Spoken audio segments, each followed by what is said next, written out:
Hello everyone. आज अपन ओबीजी की class second discuss करेंगे।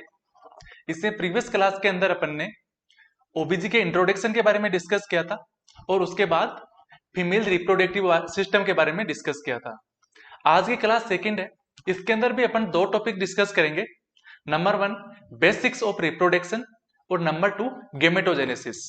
और गेमेटोजेनेसिस के अंदर भी स्पर्मेटोजेनेसिस। ओके, तो सबसे पहले तो अपन बेसिक्स ऑफ रिप्रोडक्शन होता क्या है इसको समझते हैं यहाँ पे, और उसके बाद अपन गेमेटोजेनेसिस को डिस्कस करेंगे।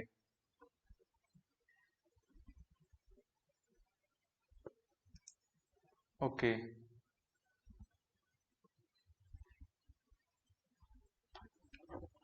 तो यहाँ पे देखते हैं बेसिक्स ऑफ रिप्रोडक्शन होता क्या है। Okay, basics of reproduction means, सबसे पहले मीनिंग से नाम से ही पता लग रहा है, ये पूछ रहा है कि रिप्रोडक्शन होता क्या है। रिप्रोडक्शन यहां ये दो वर्ड से मिलकर बना होता है, री री और दूसरा है प्रोडक्शन। री यानी दोबारा, जिसको अपन हिंदी में बोलते हैं दोबारा, दोबारा या फिर रिपीट, रिपीटली। री यानी दोबारा, प्रोडक्शन यानी उत्पादन करना,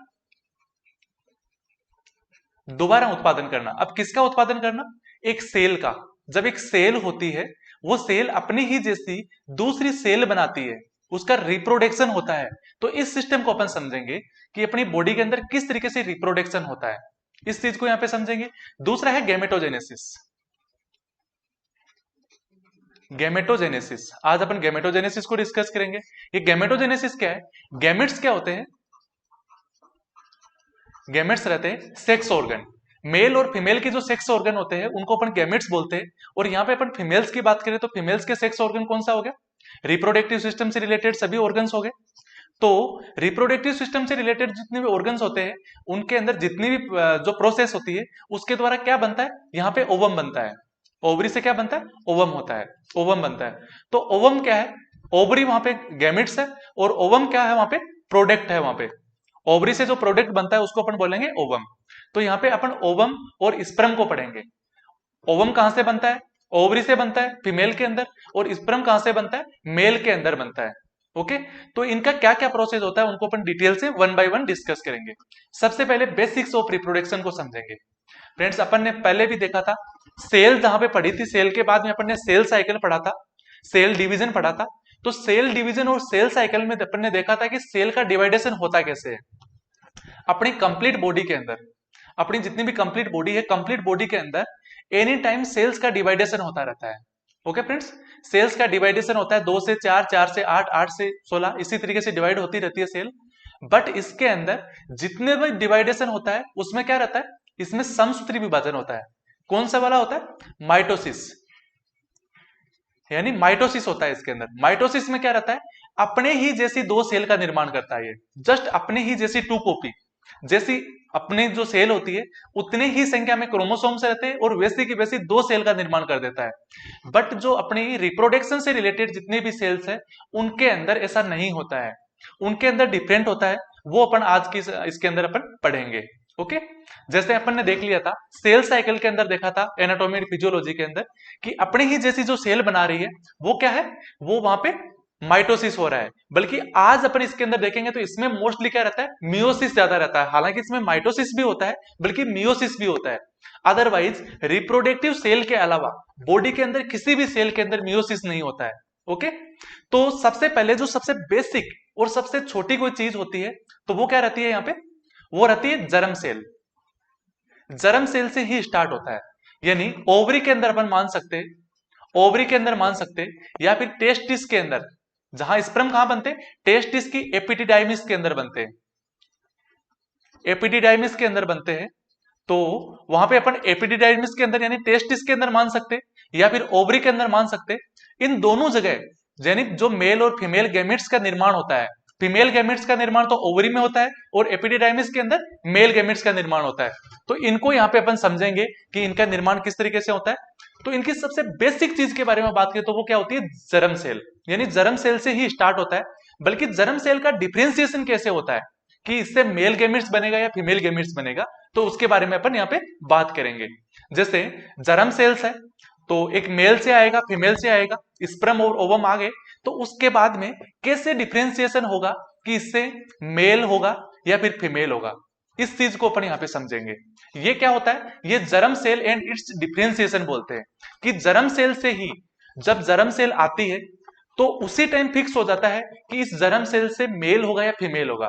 तो इस चीज को कैसे अपन डिफरेंशिएट करते हैं, जर्म सेल होती है वो प्रोड्यूस कहां से होती है, वो एक्टोड्रम से होती है।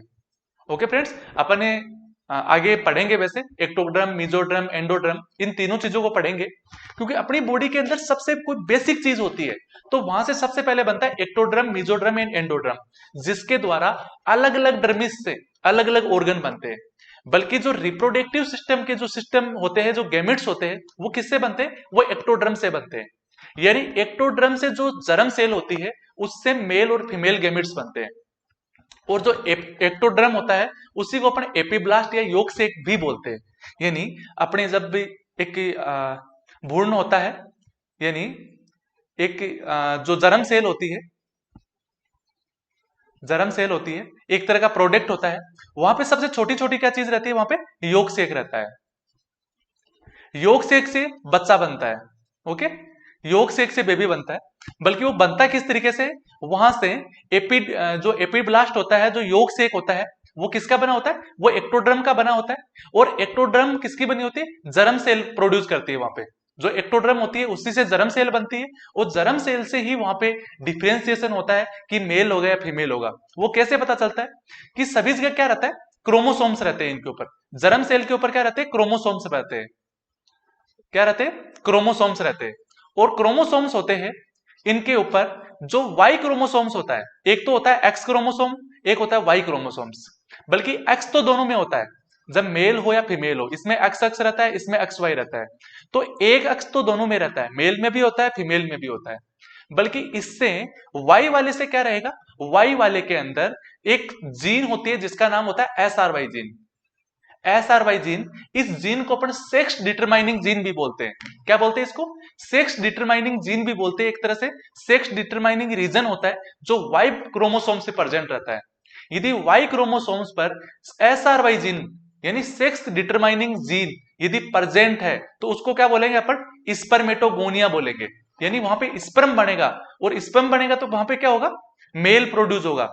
और जब वहां पे वाई क्रोमोसोम्स के ऊपर SRY जीन एब्सेंट रहेगी तो वहां क्या होगा, ओगोनिया होगा।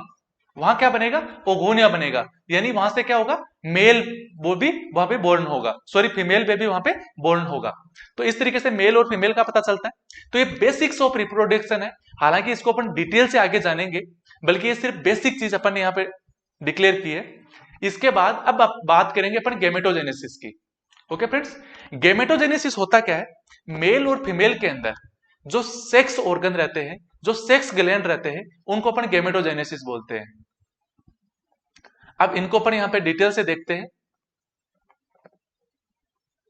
Okay, process of maturation of to highly specialized cell, इस वर्ड को आप समझिए कि process of maturation of to highly specialized cell, इनको हाईली स्पेशलाइज्ड सेल क्यों बोला गया है। देखो, एक तो होता है ओवम, एक होता है स्पर्म। ये दो सेल रहती है।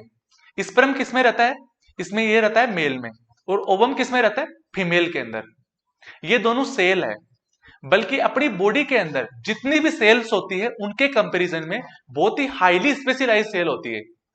एक तो जो इनकी साइज होती है वो बॉडी की अदर सेल के कंपैरिजन में बड़ी होती है। सबसे बड़ी सेल क्या रहती है अपनी बॉडी के अंदर, ओवम रहती है। यानी ओवम से बड़ी कोई ह्यूमन बॉडी के अंदर कोई सेल नहीं होती है। एक दूसरी चीज, ये हाईली स्पेशलाइज्ड इसलिए होती है क्योंकि इनके जो स्पेशलाइजेशन, इनके जो फंक्शंस होते हैं वो बॉडी की अदर सेल के कंपैरिजन में बहुत ही ज्यादा डिफरेंट रहते हैं। इसीलिए इनको हाईली स्पेशलाइज्ड सेल बोलते हैं। और जो इनका प्रोसेस होता है हाईली स्पेशलाइज्ड सेल बनने का, जैसे स्पर्मेटोजोआ मेल के अंदर बनता है, मेल के अंदर क्या बनता है, स्पर्मेटोजोआ बनता है। और इस प्रोसेस को अपन क्या बोलते हैं, स्पर्मेटोजेनेसिस बोलते हैं। यानी मेल के अंदर एक स्पर्मेटोजोआ बनता है तो उस कंप्लीट प्रोसेस को अपन स्पर्मेटोजेनेसिस बोलते हैं। और फीमेल के अंदर जब एक ओवम बनता है तो उस कंप्लीट प्रोसेस को अपन ओजेनेसिस बोलते हैं। और इन दोनों को अपन कमांड के अंदर गैमेटोजेनेसिस बोलते हैं। ओके फ्रेंड्स, जैसे फीमेल के अंदर ओजेनेसिस हो रहा है और मेल के अंदर स्पर्मेटोजेनेसिस हो रहा है। ये दोनों अलग अलग प्रोसेस है, बल्कि इन दोनों को कंबाइंड के अंदर बात करें तो ये क्या होते हैं, ये गेमेटोजेनेसिस होता है। स्पर्म क्या है, गैमिट्स है। स्पर्मेटोजोआ क्या है, यहाँ पे गैमिट्स है। ओवम क्या है, गैमिट्स है। तो ओवम या स्पर्म किसी भी एक चीज का बोल सकते हैं या दोनों का बोल सकते हैं। इस कंप्लीट बनने की प्रोसेस यानी स्पर्मेटोजोआ बनने की प्रोसेस भी गेमेटोजेनेसिस कहलाती है। ओवम बनने की प्रोसेस भी ओजेनेसिस या फिर गेमेटोजेनेसिस कहलाती है। या फिर दोनों के अपन बात बोले कि स्पर्मेटोजोआ बनना या फिर ओवम से ओजेनेसिस बनना, ये क्या कहलाता है, ओवम बनना, ये क्या कहलाता है, गेमेटोजेनेसिस कहलाता है। ओके, तो गेमेटोजेनेसिस क्लियर हो गया। इसके बाद अपन बात करेंगे स्पर्मेटोजेनेसिस और ओजेनेसिस। दोनों ऐसे प्रोसेस है जो मेल और फीमेल के अंदर दोनों में गैमेट्स का प्रोडक्शन करवाते हैं। अब spermatogenesis leads to formation of sperm. देखो स्पर्मेटोजेनेसिस जो कंप्लीट प्रोसेस होती है, इससे क्या बनता है, स्पर्मेटोजेनेसिस से स्पर्म का फॉर्मेशन होता है। और ओजेनेसिस से क्या रहता है, ओवम का यानी ओवा का या फिर ओवम का फॉर्मेशन होता है। Fertilization of sperm and ova leads to formation of zygote which further develops into a embryo.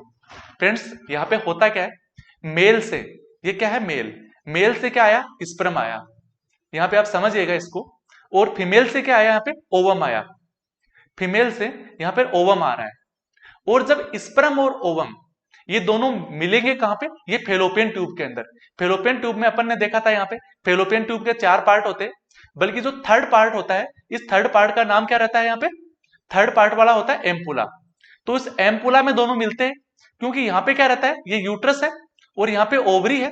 तो यूट्रस से स्पर्म आते हैं और ओवरी से ओवम आता है, और दोनों आके एम्पुला वाले पार्ट के अंदर मिलते हैं। और जहां एम्पुला वाले पार्ट में मिलते हैं वहां पे क्या रहता है, फर्टिलाइजेशन होता है इनका। और फर्टिलाइजेशन के बाद जो प्रोडक्ट बनता है उसको अपन क्या बोलते हैं, उसको बोलते हैं अपन जाइगोट।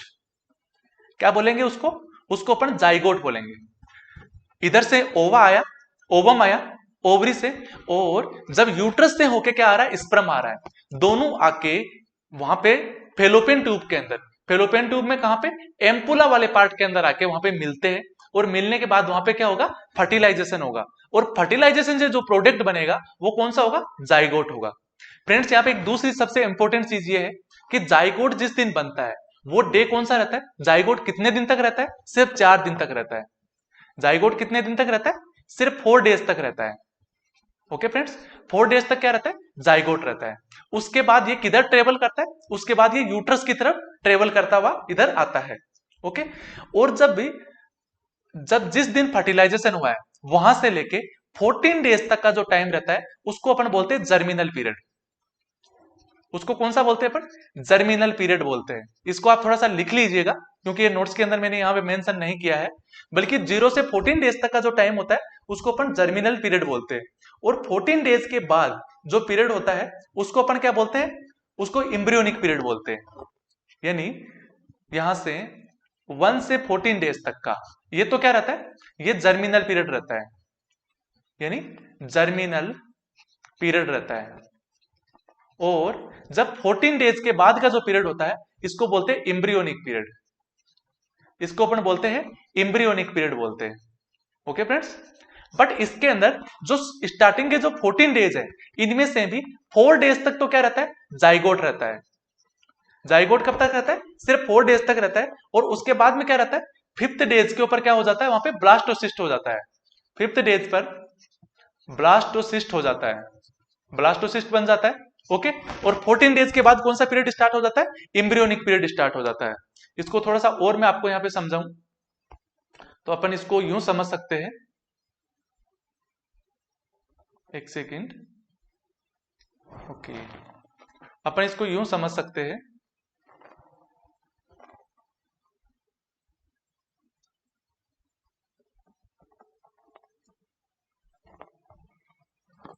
ओके यहां पे अपन समझते हैं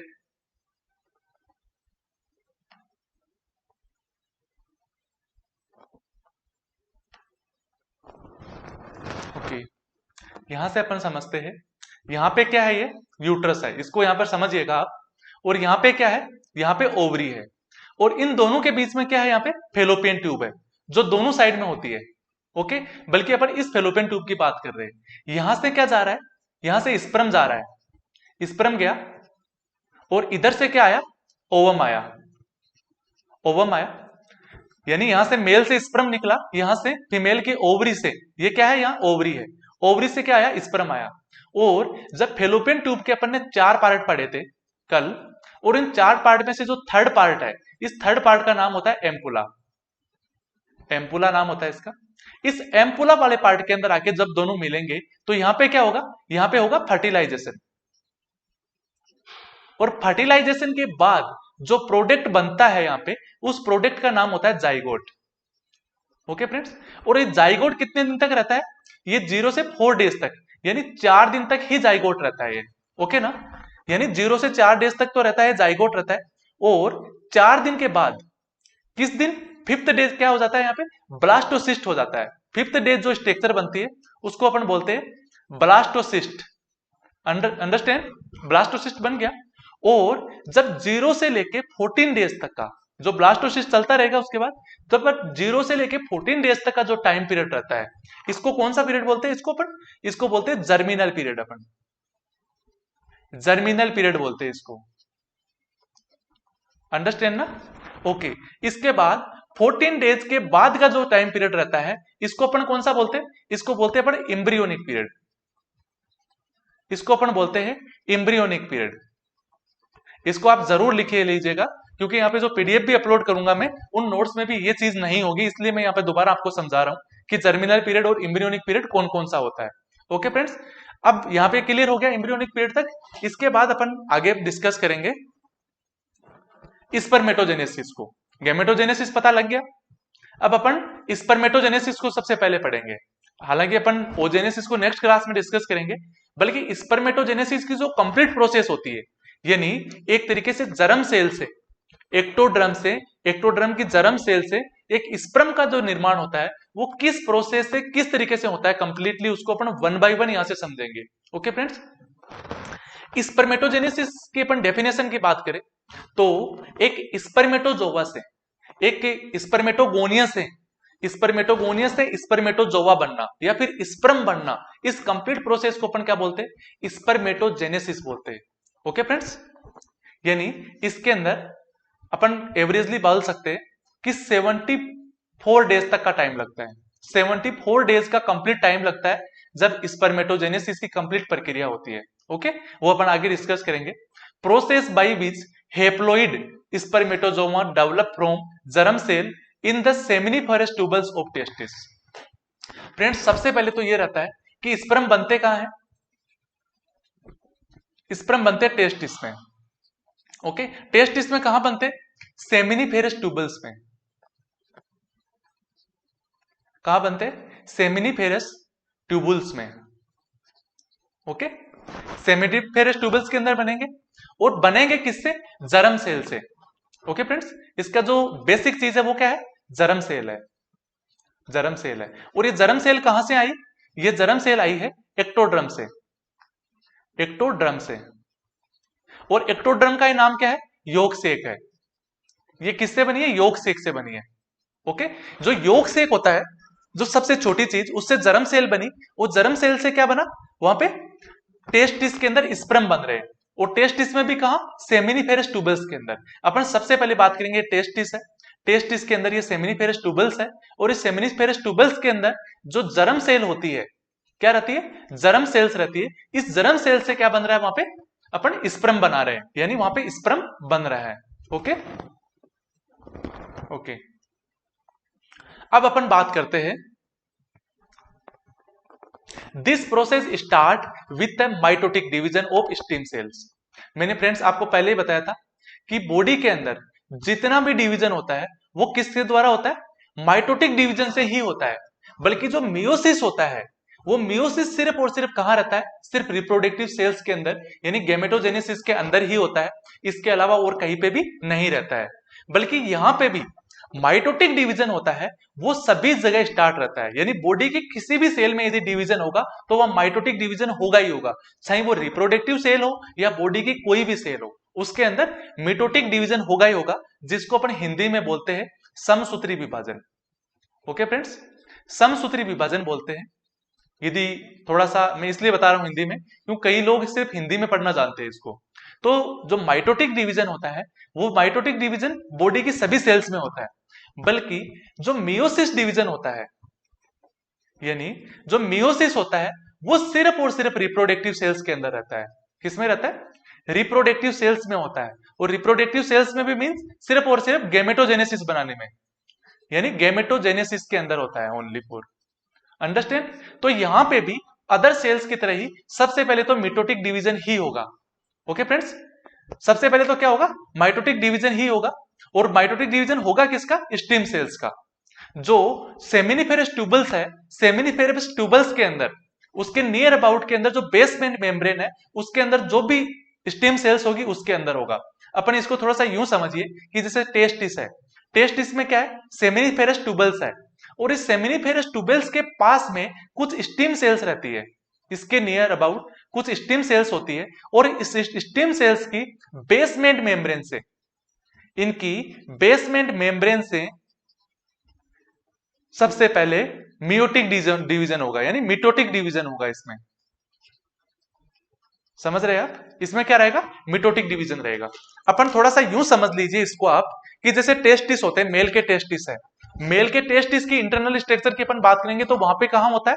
इसके अंदर सेमिनिफेरस ट्यूबल्स होती है, और उस सेमिनिफेरस ट्यूबल्स के अंदर की अपन बात करें तो वहां उसके नियर अबाउट क्या रहता है? कुछ स्टेम सेल्स प्रेजेंट रहती है, और उस स्टेम सेल्स की भी वहां पे क्या रहती है? बेसमेंट मेम्ब्रेन रहती है, और उस बेसमेंट मेम्ब्रेन की जो सेल होगी उसके अंदर मिटोटिक डिवीजन स्टार्ट होगा। सबसे पहले बॉडी की जैसे अदर सेल के अंदर मिटोटिक डिवीजन होता है उसकी ग्रोथ करने के लिए, उनको रीजनरेट करने के लिए, उसी तरीके से इसके अंदर भी मिटोटिक डिवीजन सबसे पहले स्टार्ट होगा। ओके, अब अपन बात करते हैं स्पर्मेटोजेन्स को अच्छे से समझते हैं, यहां पर अच्छे से समझते हैं।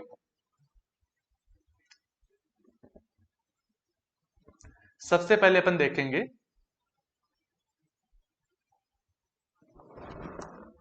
ये क्या रहता है?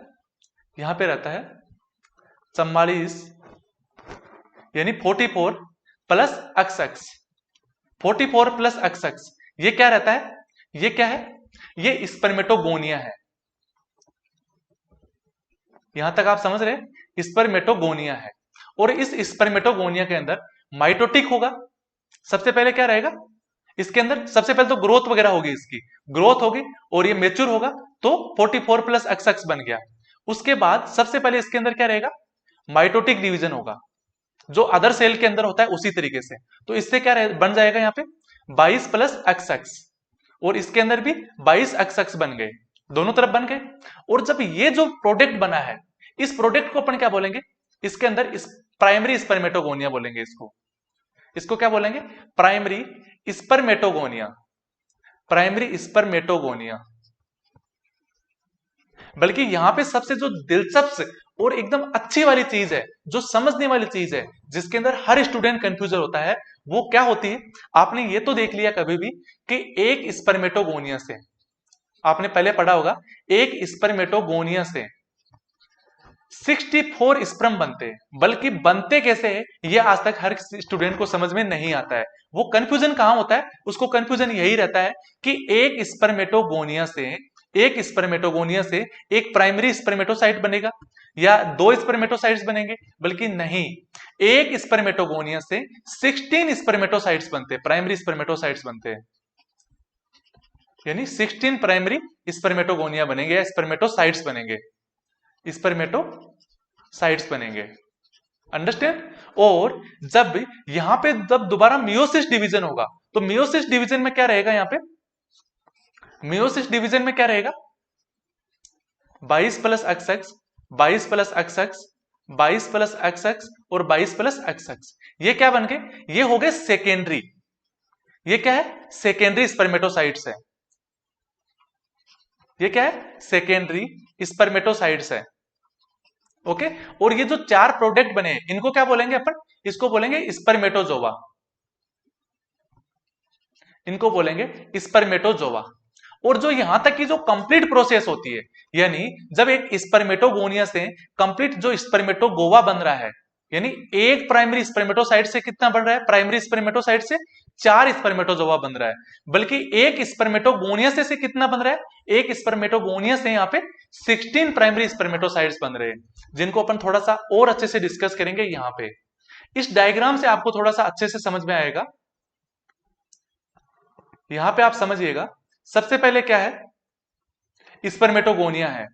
ओके, जैसे सबसे पहले जो सेल होती है वो कौन सी रहती है, वो डिप्लॉइड सेल रहती है। आप इसको यूं समझ लीजिएगा, ये डिप्लॉइड सेल थी, कितनी, 44 plus X Y. Okay, 44 plus X Y रहती है ये। हालांकि इसको अपन एक्स देख सकते हैं, एक्स वाई देखेंगे क्योंकि वो एक्स तो वहां पे फीमेल के अंदर रहती है, तो अपन यहाँ पे एक्स वाई देखेंगे। जैसे अपन ने इसने प्रीवियस स्लाइड के अंदर देखा था 44 प्लस एक्स, तो वो 44 प्लस एक्स वाई रहता है। तो ये कितनी होगी, यहाँ पे डिप्लॉइड सेल रहती है, क्योंकि 44 प्लस एक्स ये किसमें रहती है, ये फीमेल के अंदर रहती है, और 44 प्लस एक्स वाई ये किसमें रहती है, ये सिर्फ मेल में रहती है। तो 44 प्लस एक्स वाई, इससे ही क्या बनेगा, स्पर्म बनेगा। तो 44 प्लस एक्स वाई रह गया। तो ये क्या है, सबसे पहले डिप्लॉइड सेल है। इस डिप्लॉइड सेल को अपन क्या बोलेंगे, स्पर्मेटोगोनिया बोलेंगे। ओके, ये क्या है, स्पर्मेटोगोनिया है। जो सबसे प्राइमरी सेल है, जो जर्म सेल से बनी है, वो क्या है, स्पर्मेटोगोनिया है। अब धीरे धीरे क्या होगा, इस स्पर्मेटोगोनिया के अंदर इनलार्ज होने लगेगा और ये मेच्योर होगा, और इस मेच्योर होने को अपन क्या बोलेंगे, माइटोसिस बोलेंगे। इसको बोलेंगे अपन माइटोसिस। ये धीरे धीरे मेच्योर होगा, और मेच्योर होने के बाद ये माइटोसिस है, ये कौन सा विभाजन है यहाँ पे, समसूत्री, यानी अपने ही जैसे दूसरी किसी सेल का निर्माण करेगा ये। तो ये क्या हो गया, समसूत्री विभाजन हो गया, और इससे क्या बन गया, दोबारा 44 प्लस एक्स बन गया। ओके, तो ये भी दोबारा बनी तो क्या बोली, इसको डिप्लॉइड सेल ही बोलेंगे, क्योंकि जो डिप्लॉइड थी वो डिप्लॉइड ही बनेगी, क्योंकि इसके अंदर समसूत्री विभाजन हुआ है, अपने ही जैसी इसने सेल बनाई है। जितनी अपने पास गुणसूत्र थे, जितने क्रोमोसोम थे, उतने ही इसके अंदर है, अपनी ही जैसी सेल बनाई है, तो वो क्या हो गया, माइटोसिस हो गया। ओके, इसके बाद में माइटोसिस से क्या होगा, प्राइमरी स्पर्मेटोसाइट्स बनेंगे। क्या बनेंगे, प्राइमरी स्पर्मेटोसाइट्स बनेंगे। कितने बनेंगे, एक इससे स्पर्मेटोगोनिया से यहां पे 16 प्राइमरी स्पर्मेटोसाइट बनेंगे। ओके फ्रेंड, कैसे बनेंगे, फर्स्ट मियोटिक डिवीजन से बनेंगे, यानी मियोसिस बोल सकते हैं या फिर मियोटिक डिवीजन बोल सकते हैं। ओके फ्रेंड्स, यानी मियोसिस, मियोसिस क्या रहता है, अर्धसूत्री विभाजन। इसके अंदर जो खुद के पास जितने क्रोमोसोम्स की संख्या थी उसके बराबर हाफ हो जाती है, यानी 50% हो जाता है। तो जो 44 प्लस एक्स वाई था, इनमें से 22 प्लस एक्स और 22 प्लस वाई बन गया, यानी जो कंप्लीट प्राइमरी स्पर्मेटोसाइट्स बनेंगे वो एक स्पर्मेटोगोनिया से कितने बनेंगे, 16 प्राइमरी स्पर्मेटोसाइट्स बनेंगे। और जो 16 प्राइमरी स्पर्मेटोसाइट्स बन गए, इनमें से सेकेंडरी स्पर्मेटोसाइट्स बनेंगे। कैसे बनेंगे, इनके अंदर जो अर्धसूत्री विभाजन हुआ था वो दोबारा अर्धसूत्री विभाजन होगा, यानी दोबारा मियोटिक डिवीजन होगा, मियोसिस डिवीजन होगा, और इसके द्वारा क्या बन जाएगा, यहाँ पे इसके द्वारा यहाँ पे 4 स्पर्मेटिड्स बन जाएंगे। क्या बन जाएंगे, 4 स्पर्मेटिड्स बन जाएंगे। ओके फ्रेंड्स, ये क्या बन गए, 4 स्पर्मेटिड्स बन गए, 22 प्लस एक्स, 22 प्लस एक्स और 22 plus Y, 22 plus Y, 4 spermatids बन गए। अब अपन बात करेंगे कि एक स्पर्मेटोगोनिया से कितने स्पर्मेटिड्स बने। फ्रेंड्स, अपन ने देखा था एक स्पर्मेटोगोनिया से, यानी अपन यहां पे देखते हैं एक स्पर्मेटोगोनिया से 16 प्राइमरी स्पर्मेटोसाइट्स बनते हैं। 16 प्राइमरी स्पर्मेटोसाइट्स बनते हैं, यहां तक आप समझ गए। और एक प्राइमरी स्पर्मेटोसाइट से कितने बनेंगे, 4 स्पर्मेटिड बनेंगे। ओके, 4 स्पर्मेटिड बनेंगे। तो अपन यदि ऐसा बोले कि एक स्पर्मेटोगोनिया से कुल कितने स्पर्मेटिड बनेंगे, तो 4 इंटू 16। ओके, 4 इंटू 16, यानी अपन ने देखा था एक स्पर्मेटोगोनिया से 16 प्राइमरी स्पर्मेटोसाइट्स बन रहे थे, और एक प्राइमरी स्पर्मेटोसाइट से 4 स्पर्मेटिड बन रहे हैं। तो एक स्पर्मेटोगोनिया से कंप्लीटली कितने स्पर्मेटिड्स बनेंगे, तो वो हो गया 4 इंटू 16 बराबर 64, यानी एक स्पर्मेटोगोनिया से 64 स्पर्मेटिड्स बनेंगे, और एक स्पर्मेटोगोनिया से 16 यानी 16 प्राइमरी स्पर्मेटोसाइट्स बनेंगे। अंडरस्टैंड ना, तो यहां पे कितने बन गए, 64 बन गए। इनको अपन क्या बोलेंगे, स्पर्मेटिड्स बोलेंगे। अब जो स्पर्मेटिड्स होते हैं उनको तो अपन स्पर्म नहीं बोल सकते, वो तो स्पर्मेटिड है। और स्पर्मेटिड क्या है, वो एक अपरिपक्व यानी इमेच्योर स्पर्म्स है। जिनको अपन स्पर्मेटिड्स बोलते हैं। अब इनके अंदर धीरे धीरे ट्रांसफॉर्मेशन स्टार्ट होता है, यानी धीरे धीरे उनमें बायोलॉजिकल कुछ चेंज, बायोकेमिकल चेंजेस आते हैं, और बायोकेमिकल चेंजेस के बाद जो प्रोडक्ट बनता है उसको अपन बोलते हैं स्पर्म। अंडरस्टैंड ना? उसको अपन क्या बोलेंगे? उसको अपन बोलेंगे स्पर्म। बल्कि एक स्पर्मेटिड से एक ही स्पर्म बनेगा, एक स्पर्मेटिड से एक ही स्पर्म बनेगा, तो 4 स्पर्मेटिड से कितने बनेंगे? 4 स्पर्म बनेंगे। अंडरस्टैंड ना? यानी एक प्राइमरी स्पर्मेटोसाइट से 4 स्पर्म बनते हैं, और एक स्पर्मेटोगोनिया से 16 प्राइमरी स्पर्मेटोसाइट्स बनते हैं। तो ऑल ओवर देखा जाए तो एक स्पर्मेटोगोनिया से, यानी एक स्पर्मेटोगोनिया से 64 स्पर्म बनते हैं। अंडरस्टैंड ना? इस तरीके से काफी बार क्वेश्चन आ जाते हैं, तो इनको अच्छे से समझ लीजिएगा। ये बनते कैसे? स्पर्मेटिड्स से स्पर्म बनने की जो प्रोसेस होती है इसको बोलते हैं अपन स्पर्मियोजेनेसिस, और इसके अंदर डेज का टाइम कितना लगता है? 14 डेज, यानी 14 दिन के अंदर जो स्पर्मेटिड्स बने थे उसके बाद जो स्पर्म बनते उनके अंदर 14 डेज का टाइम लग जाता है। ओके, और इस प्रोसेस में होता क्या है? कुछ स्पर्मेटिड्स के साथ कुछ बायोलॉजिकल चेंजेस होते हैं, बायोकेमिकल चेंजेस होते हैं, और उस बायोकेमिकल चेंजेस के बाद जो प्रोडक्ट बनता है उस प्रोडक्ट को अपन बोलते हैं स्पर्म्स। ओके, अब चलते हैं नेक्स्ट के अंदर। फ्रेंड्स, मैंने आपको पहले ही बताया था कि जो कंप्लीट स्पर्मेटोजेनेसिस का जो प्रोसेस है उसके अंदर कितने दिन का टाइम लगता है? 72 से 74 डेज। अपन बोलते हैं कि उसके अंदर 74 डेज का टाइम लगता है। अंडरस्टैंड ना? उसके अंदर टाइम लगता है 74 डेज का। आप यूं समझ लीजिए। ओके, जैसे अपन ने देखा था एक स्पर्मेटोगोनिया था। ओके, थोड़ा सा इसको मैं थोड़ा और छोटा कर लेता हूं, थोड़ा सा अच्छा से समझ में आएगा। ओके, एक स्पर्मेटोगोनिया था जो जर्म सेल से सबसे पहले बनता है। उस जर्म सेल से जो स्पर्मेटोगोनिया था एक, उससे कितने बने? 16 प्राइमरी स्पर्मेटोसाइट।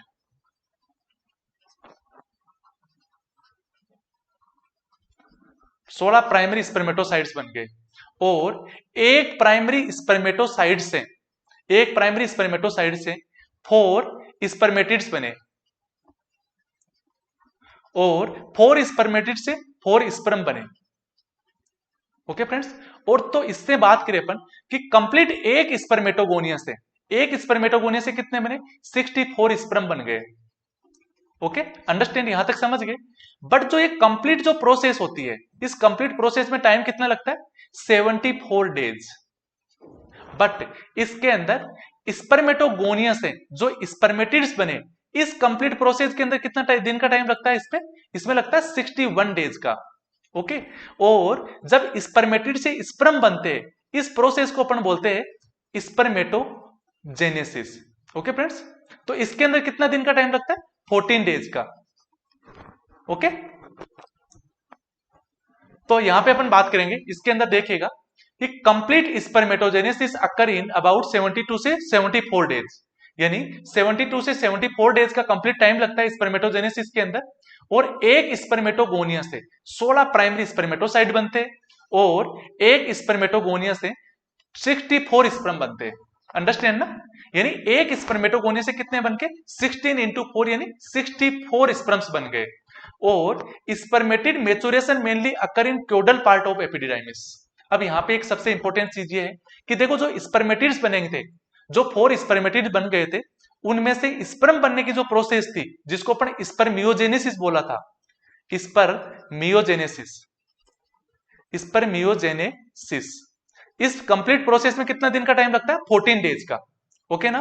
ये वाला पोर्शन है वो, और ये वाला प्रोसेस है वो कहां होता है? ये एपिडिडाइमिस के कोडल पार्ट में। कोडल पार्ट कौन सा रहता है? जो पूंछ वाला हिस्सा, यानी पीछे वाला जो हिस्सा रहता है उसको अपन कोडल पार्ट बोलते हैं। तो उसके अंदर होता है, मींस टेल्स के अंदर होता है, यानी एपिडिडाइमिस की टेल्स के अंदर रहता है। यदि अपन स्पर्म की साइज की अपन बात करें तो स्पर्म की साइज कितनी होती है?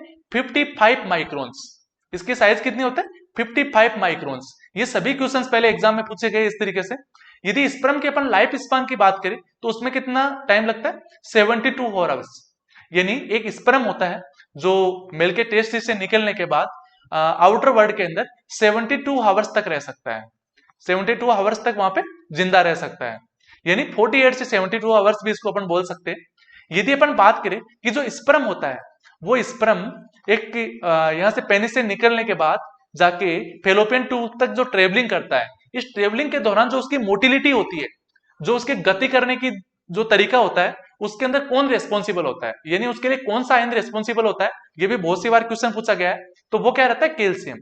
यानी एक कैल्शियम आयन ऐसा है जो स्पर्म को एक जगह से दूसरी जगह पे मूवमेंट कराने के लिए रेस्पॉन्सिबल रहता है, यानी मोटिलिटी को मेंटेन करके रखता है। और इसके साथ ही साथ एग्जाम में बहुत सी बार क्वेश्चन आए हुए हैं, इन 4 टर्मिनोलॉजी को भी अपन समझ लेते हैं। फ्रेंड्स, अपने जो नॉर्मल स्पर्म काउंट रहता है एक मेल का, वो कितना रहता है, 60 से 100 मिलियन पर ml। ओके, पर ml है, कंप्लीटली नहीं है। यहाँ पे किसी को 5 ml स्पर्म आता है, ओके, किसी को 10 ml स्पर्म आता है, किसी को 2 ml हो सकता है, वो एक अलग चीज मैटर करती है। बल्कि अपन यहाँ पे बात कर रहे हैं कि 60 से 100 मिलियन, एक बहुत बड़ी संख्या है, 60 से 100 मिलियन, वो भी पर ml के अंदर। ओके फ्रेंड्स, जैसे किसी का 5 ml स्पर्म है, तो 5 ml के अंदर कितना हो गया, 6 × 5 यानी 300 to 500 मिलियन। ओके ना, 300 to 500 मिलियन हो गया। उसी तरीके से यदि 60 से 100 मिलियन है तो वो नॉर्मल है, बट यदि किसी का 20 मिलियन से भी कम स्पर्म आ रहा है तो उसको अपन एक तरीके से का डिसऑर्डर बोलेंगे, और वो क्या रहता है, ओलिगोस्पर्मिया। ओलिगो यानी कम, और स्पर्मिया यानी स्पर्म, यानी स्पर्म का कम आना, तो वो ओलिगोस्पर्मिया हो गया। एक होता है एजोस्पर्मिया, इस वर्ड को भी आप समझिएगा। एजोस्पर्मिया क्या रहता है, एब्सेंस ऑफ स्पर्म इन सीमेन, यानी ऐसा मेल जिसके अंदर सीमेन तो आ रहा है, यानी वहां पे फ्लूइड या लिक्विड तो आ रहा है, बल्कि उस लिक्विड के अंदर स्पर्म नहीं है। ओके, यानी एक स्पर्म होता है, एक जो स्पर्म रहता है, स्पर्म के साथ में क्या रहता है, सीमेन रहता है, यानी उसको लिक्विडिटी देने के लिए, उसको चिकनोहाइन प्रोवाइड करवाने के लिए, उसकी कंसिस्टेंसी को बनाए रखने के लिए, उसकी वॉल्यूम को बढ़ाने के लिए, अलग अलग तरह के पर्पज के साथ ही साथ इसके अंदर सीमेन मिला रहता है। और उस सीमेन के अंदर यदि स्पर्म की काउंटेशन नहीं है, यानी एक बराबर वॉल्यूम के अंदर सीमेन तो आ रहा है, बल्कि सीमेन में यदि स्पर्म नहीं है, तो उस वर्ड को अपन क्या बोलेंगे, उसको अपन एजोस्पर्मिया बोलेंगे। एक होता है एस्पर्मिया। एस्पर्मिया क्या मतलब रहता है कि सीमेन के अंदर एब्सेंस ऑफ सीमेन, यानी सीमेन है ही नहीं, ऐसा पर्सन जिसके साथ किसी भी प्रकार का सीमेन ही नहीं निकल रहा है, यानी कोई किसी भी प्रकार का कोई लिक्विड निकल ही नहीं रहा है, तो उसको अपन क्या बोलेंगे, उसको अपन एस्पर्मिया बोलेंगे।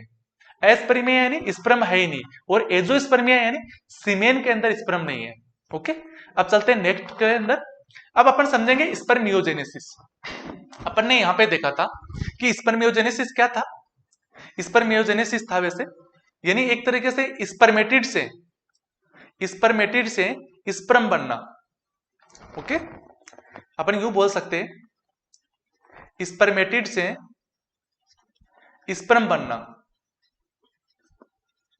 ये क्या है, इसको अपन बोलते हैं स्पर्मियोजेनेसिस। स्पर्मियोजेनेसिस। ओके, इस स्पर्मियोजेनेसिस की जो कंप्लीट प्रोसेस होती है उसमें कितना दिन का टाइम लगता है, 14 डेज का टाइम लगता है, यानी 14 दिन का टाइम लगता है।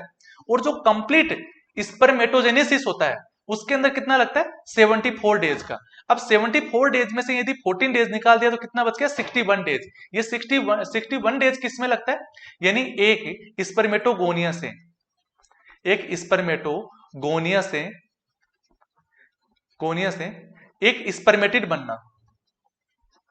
स्पर्मेटिड बनना, इस कंप्लीट प्रोसेस के अंदर जो टाइम लगता है वो कितना होता है, 61 डेज का टाइम लगता है। अंडरस्टैंड ना। ओके, अब भी स्पर्मियोजेनेसिस तो अपन समझ गए, ये process of spermiogenesis in spherical shapes spermatid convert in longitudinal sperm. जब मैंने यहां पे बताया था आपको कि स्पर्मियोजेनेसिस के अंदर जो 14 डेज का टाइम लगता है, इसमें स्पर्मेटिड से स्पर्म बन रहा है। अब स्पर्मेटिड से स्पर्म बनने में 14 डेज के टाइम के बिटवीन होता क्या है, इसमें कुछ बायोकेमिकल चेंजेस रहते हैं। उस बायोकेमिकल चेंजेस में क्या रहता है, कुछ शेप वगैरह, साइज वगैरह चेंजेस रहती है वहां पे, या फिर अलग अलग तरह की कुछ प्रोसेस उसके अंदर होती है। तो जो उसकी साइज होती है स्पर्मेटिड की, उस साइज से वो दूसरी साइज के अंदर कन्वर्ट हो जाता है। यानी एक तरीके से जो स्पर्मेटिड होता है उसकी शेप कैसी होती है, सेप्रिकल शेप। इसकी कैसी रहती है, सेप्रिकल। इसकी सेप्रिकल शेप रहती है, जिससे वहां पे स्पर्मियोजेनेसिस के द्वारा जब स्पर्म बन जाता है तो इस प्रोसेस के बाद क्या बन जाता है वहां पे, लॉन्गिट्यूडाइनल, यानी वहां पे लॉन्गिट्यूडाइनल स्पर्म दिखाई देता है। क्या बन जाता है वहां पे, लॉन्गिट्यूडाइनल स्पर्म बन जाता है। ओके, अब अपन यदि बात करेंगे कि जो स्पर्मेटिड से स्पर्म में जब चेंज हो रहा है तो उस दौरान उसमें मोटे मोटे क्या क्या चेंजेस आएंगे।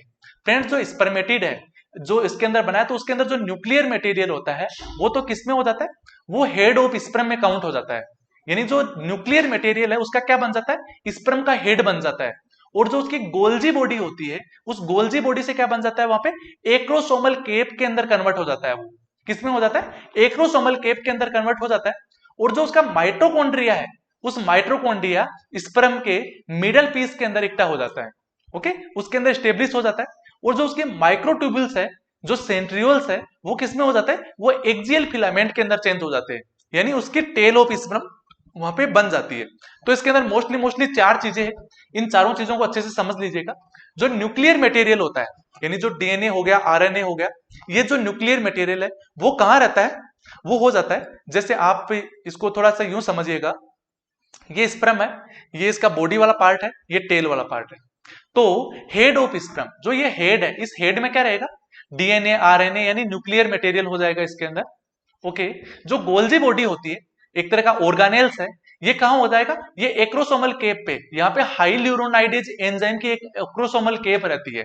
तो इसके अंदर क्या होगा, गोल्जी बॉडी इसके अंदर इकट्ठा हो जाएगा। इसके बाद माइटोकॉन्ड्रिया की बात करेंगे तो पावर हाउस ऑफ सेल होता है माइटोकॉन्ड्रिया। तो इसको ये मिडल पीस के अंदर, स्पर्म के मिडल पीस के अंदर इकट्ठा हो जाएगा और यहाँ पे इसके यूजफुल रहेगा। फिर अपन बात करेंगे माइक्रोट्यूबल्स, जो सेल के ऊपर ही ऊपर अपने स्ट्रक्चर में दिखाई देती है, कुछ माइक्रोट्यूबल्स होती है जिनको अपन सेंट्रियोल्स होती है। तो वो क्या बनाती है वहां पे, एक्सियल फिलामेंट यानी टेल ऑफ स्पर्म बनाती है, वहां पे स्पर्म की जो टेल बनाती है वहां पे। अंडरस्टैंड ना? ओके, अब अपन समझेंगे स्पर्म की स्ट्रक्चर को, और इसके साथ ही साथ sperm in rough endoplasmic reticulum are absent. Okay friends, जो स्पर्म रहता है इसको यहां समझेंगे। अपन ने जब सेल को बारे में पढ़ा था तो तब पढ़ा था कि जो एंडोप्लाज्मिक रेटिकुलम का काम क्या रहता है। ओके, तो आज अपन समझेंगे कि स्पर्म के अंदर एंडोप्लाज्मिक रेटिकुलम होती है या नहीं होती है। सेल के अंदर अपन ने देखा था कि एक सेल है, इस सेल के अंदर दो एंडोप्लाज्मिक रेटिकुलम होती है, एक रफ होती है और एक स्मूथ होती है। रफ वाली क्यों होती है, रफ वाली के ऊपर कुछ वहां पे राइबोसोम्स प्रेजेंट रहते हैं, कुछ राइबोसोम प्रेजेंट रहते हैं, और राइबोसोम प्रेजेंट होने के कारण से क्या होगा, वहां पे प्रोटीन का सिंथेसिस करवाते हैं, वहां पे प्रोटीन का सिंथेसिस होता है। हो गया? ओके, तो स्पर्म के अंदर जो रफ एंडोप्लाज्मिक रेटिकुलम होती है वो एब्सेंट रहती है, और जब एब्सेंट रहेगी तो वहां पे प्रोटीन का सिंथेसिस नहीं होगा। तो अपन यूं बोल सकते हैं कि स्पर्म के अंदर किसी भी प्रकार के प्रोटीन का सिंथेसिस नहीं होता है। क्यों नहीं होता है? क्योंकि वहां पे रफ एंडोप्लाज्मिक रेटिकुलम नहीं होती है, और जब रफ एंडोप्लाज्मिक रेटिकुलम नहीं है तो वहां पे राइबोसोम्स भी प्रेजेंट नहीं है। और जो कंप्लीट स्पर्मियोजेनेसिस का प्रोसेस है उसमें कितने दिन का टाइम लगता है, 14 डेज का, जो मैं पहले ही बता चुका हूं कि 72 से लेके 72 से 74 डेज तक का जो टाइम पीरियड होता है वो किसमें लगता है, स्पर्मेटोजेनेसिस में। स्पर्मेटोजेनेसिस यानी कंप्लीट स्पर्म बनने की जो प्रोसेस होती है उसमें लगता है। इसके बाद अपन बात करेंगे जो स्पर्मेटिड्स बन रहे हैं, जो स्पर्मेटिड बन रहे हैं, इस स्पर्मेटिड के बनने के जो टाइम होता है वो होता है 61 डेज। बिकॉज स्पर्मेटिड से स्पर्म बनने का जो टाइम लगता है उसको अपन बोलते हैं स्पर्मियोजेनेसिस। ओके, स्पर्मियोजेनेसिस, इसके अंदर कितने दिन का टाइम लगता है, 14 डेज का। तो 14 प्लस 61 डेज बराबर 74 डेज वापिस हो गए। ओके, अब अपन बात करेंगे यहां पे जो मैं बता चुका हूं कि एंडोप्लाज्मिक रेटिकुलम, और एंडोप्लाज्मिक रेटिकुलम दो तरह की होती है, एक रफ एंडोप्लाज्मिक रेटिकुलम, एक स्मूथ एंडोप्लाज्मिक रेटिकुलम। जो रफ एंडोप्लाज्मिक रेटिकुलम होती है वहां पे राइबोसोम्स प्रेजेंट रहते हैं, इसलिए वहां पे प्रोटीन का फॉर्मेशन रहता है। और जो स्मूथ एंडोप्लाज्मिक रेटिकुलम है उसमें राइबोसोम्स प्रेजेंट नहीं रहते, एब्सेंट होते हैं, इसीलिए वहां पे प्रोटीन एब्सेंट रहती है। तो वहां पे स्पर्म में भी क्या रहता है, वहां पे एब्सेंट रहती है। अब यहाँ पे जो स्ट्रक्चर दी गई है ये स्ट्रक्चर किसके, स्पर्म की स्ट्रक्चर है। इसके आगे ही आपको दिखाई दे रहा होगा ये क्या है, ये हेड वाला पोर्शन है। ओके, कहां से कहां तक, ये वाला हेड वाला पोर्शन है। और इस हेड वाले पोर्शन में भी जो आगे आगे का जो हिस्सा है इसको बोलते हैं अपन एक्रोसोमल केप। क्या बोलते हैं इसको, एक्रोसोम केप बोलते हैं। यानी यहाँ पे हाई ल्यूरोनाइडेज एंजाइम भी होता है। क्या रहता है, हाई ल्यूरोनाइडेज, हाई ल्यूरोनाइडेज एंजाइम रहता है। ओके, और ये क्या है, आगे एक्रोसोम्स है। इसके पीछे यहाँ पे क्या रहती है, ये नेक रहती है। और जो हेड है, हेड के सेंटर में क्या रहता है, यहाँ पे न्यूक्लियस रहता है। अब जो बीच वाला जो पार्ट रहता है इसको मिडल पीस बोलते हैं। ये कौन से रहता है, इसको बोलते हैं अपन बॉडी। और इस बॉडी में क्या रहता है, वहां पे माइटोकॉन्ड्रिया प्रेजेंट रहता है। और जो हेड वाला हिस्सा रहता है इसमें क्या रहता है, इसमें न्यूक्लिक मटेरियल होता है, इसमें न्यूक्लिक मटेरियल रहता है। ओके, और जो गोल्जी बॉडी होती है वो किस में रहती है, गोल्जी बॉडी रहती है वो भी इसके अंदर बॉडी के अंदर प्रेजेंट रहती है। ओके, गोल्जी बॉडी होगी। ओके ओके, यहां तक समझ गए आप। आगे इसकी टेल है, वो टेल किसकी बनी होती है? वो प्लाज्मा मेम्ब्रेन की बनी होती है। टेल किसकी बनी रहती है? प्लाज्मा मेम्ब्रेन की बनी रहती है। तो यहाँ पे हो गए कि जो न्यूक्लिक मटेरियल था वो हेड के अंदर आ गया, और जो मिडल पीस था इसके अंदर क्या आ गया? बॉडी के अंदर माइटोकॉन्ड्रिया आ गया। और इसके अलावा जो गोल्जी बॉडी था, गोल्जी बॉडी कहाँ आ गया? यहाँ पे गोल्जी बॉडी आ गया एक्रोसोमल कैप के अंदर। यहाँ पे गोल्जी बॉडी आ गया, और ये कंप्लीटली हो गए। अब बात करते हैं नेक्स्ट स्लाइड के अंदर। अब अपन यहां पे बात करेंगे कि जो कंप्लीट स्पर्मेटोजेनेसिस रहता है, इस कंप्लीट स्पर्मेटोजेनेसिस के लिए कुछ हार्मोन्स होते हैं जो बहुत ही ज्यादा रेस्पॉन्सिबल रहते हैं। उन हार्मोन्स को अपन यहां पे समझेंगे कि कौन कौन से हार्मोन्स होते हैं जो स्पर्मेटोजेनेसिस करवाते हैं। फ्रेंड्स, सबसे पहले अपन एंडोक्राइनोलॉजी पढ़ेंगे, तो वहां आपको समझ में आएगा कि जो मेनली ग्लैंड रहती है इन हार्मोन्स के अंदर वो रहती है पिट्यूटरी ग्लैंड। हालांकि इसके ऊपर भी हाइपोथैलेमस रहता है, जिनके प्रभाव में ही पिट्यूटरी ग्लैंड होती है वो हार्मोन रिलीज कर पाती है, उसके बगैर कभी भी हार्मोन रिलीज नहीं कर सकती। बट फिर भी इसको सबसे ज्यादा इंपॉर्टेंस दिया जाता है। जो पिट्यूटरी होती है, इस पिट्यूटरी के भी दो पार्ट होते हैं। जो 80% होता है एक पार्ट, उसको वो तो बोलते हैं एंटीरियर पिट्यूटरी। एक होता है 20% पार्ट, जिसको बोलते हैं पोस्टीरियर पिट्यूटरी। जो एंटीरियर पिट्यूटरी होती है, इससे मेनली 7 हार्मोन्स निकलते हैं।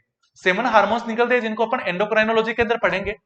तो जो एंटीरियर पिट्यूटरी है, यहां से जीएनआरएच रिलीज होता है। जीएनआरएच यानी गोनाडोट्रोपिन रिलीजिंग हार्मोन। और जीएनआरएच कौन कौन से होते हैं? गोनाडोट्रोपिन रिलीजिंग हार्मोन कौन कौन से होते हैं? एक होता है एलएच और एक होता है एफएसएच। जो एलएच होता है इसका मतलब होता है ल्यूटिनाइजिंग हार्मोन, और एफएसएच का मतलब होता है फोलिकुलर स्टिमुलेटिंग हार्मोन। ये दोनों रिलीज होते हैं। और जो एलएच होता है वो तो जाके क्या करता है, एक तो अपने टेस्ट टिश्यू के अंदर लाइडिंग सेल्स होती है, वहां जाके टेस्टोस्टेरोन का फॉर्मेशन करवाएगा। ओके, और दूसरा काम होगा इसका, सर्टोली सेल्स पे जाके काम करेगा। किसके साथ में? एफएसएच के साथ में। एफएसएच भी सर्टोली सेल पे जाके काम करेगा, और एलएच भी वहां पे सर्टोली सेल्स पे जाके काम करेगा। ओके, और जो उसने लाइडिंग सेल्स पे काम करके जो टेस्टोस्टेरोन बनवाया है वो भी सर्टोली सेल्स पे आके काम करेगा। यानी ऑलमोस्ट ये तीनों लोग एक साथ आके जब सर्टोली सेल्स पे काम करेंगे तो वहां पे जो स्पर्म रिलीज होगा, यानी एक तरह से स्पर्मेटोजेनेसिस की जो प्रोसेस होगी वहां पे। और जब स्पर्मेटोजेनेसिस की प्रोसेस ज्यादा होने लग जाती है तो उसको कंट्रोल करने के लिए एक इनहिबिन हार्मोन भी यहां से रिलीज होता है। एक हार्मोन रिलीज होता है इनहिबिन। ये कहां से होता है? ओके, तो इस इनहिबिन जो हार्मोन रिलीज हो रहा है ये क्या करेगा, वहां पे एक्सेसिव स्पर्मेटोजेनेसिस को वहां पे रिलीज नहीं होने देगा। यानी स्पर्मेटोजेनेसिस बहुत ज्यादा नहीं होने देगा। तो वहां पे यदि एक्सेसिव स्पर्मेटोजेनेसिस होने लग गया तो वहां पे क्या रिलीज हो जाएगा? सर्टोली सेल से इनहिबिन हार्मोन रिलीज होगा, और इनहिबिन क्या करेगा? नेगेटिव फीडबैक के द्वारा एफएसएच को कम करवाएगा। यानी एफएसएच को कम होगा तो एफएसएच कम होगा तो ये तीनों एक साथ आके यहाँ पे काम नहीं करेंगे सर्टोली सेल्स पे, और जब एक साथ काम नहीं करेंगे तो वहां पे स्पर्मेटोजेनेसिस की प्रोसेस रुक जाएगी। ओके, तो एक तरीके से जो इनहिबिन हार्मोन है वो नेगेटिव फीडबैक का काम करता है, बल्कि करता कहां पे है? सर्टोली सेल से रिलीज होकर एफएसएच के द्वारा एफएसएच को कम करवाता है। ओके, तो जो कंप्लीट स्पर्मेटोजेनेसिस है इसके द्वारा इसके अंदर एफएसएच और एलएच व टेस्टोस्टेरोन तीनों हार्मोन रिक्वायर रहते हैं। यानी स्पर्मेटोजेनेसिस अकेले ना एफएसएच कर सकते, ना एलएच कर सकता है, और ना टेस्टोस्टेरोन कर सकता है। समझ रहे हैं आप? तो इसी तरीके से एफएसएच यानी फोलिकुलर स्टिमुलेटिंग हार्मोन, एलएच यानी ल्यूटिनाइजिंग हार्मोन, और टेस्टोस्टेरोन, ये तीनों हार्मोन्स मिलकर क्या करवाते हैं? यहाँ पे स्पर्मेटोजेनेसिस करवाते हैं। ओके, और जो spermatogenesis in main hormone is testosterone. जो कंप्लीट स्पर्मेटोजेनेसिस का जो प्रोसेस होता है उसमें सबसे मेन हार्मोन कौन सा रहता है? टेस्टोस्टेरोन होता है। ओके फ्रेंड्स, तो इस तरीके से अपनी ये क्लास सेकंड होगी। अब अपन इसी तरीके से क्लास थर्ड के अंदर ओजेनेसिस को डिस्कस करेंगे। ओके फ्रेंड्स, इसके नोट्स है वो कल मॉर्निंग तक अपलोड हो जाएंगे अपने एप्लीकेशन पे। Thank you, bye.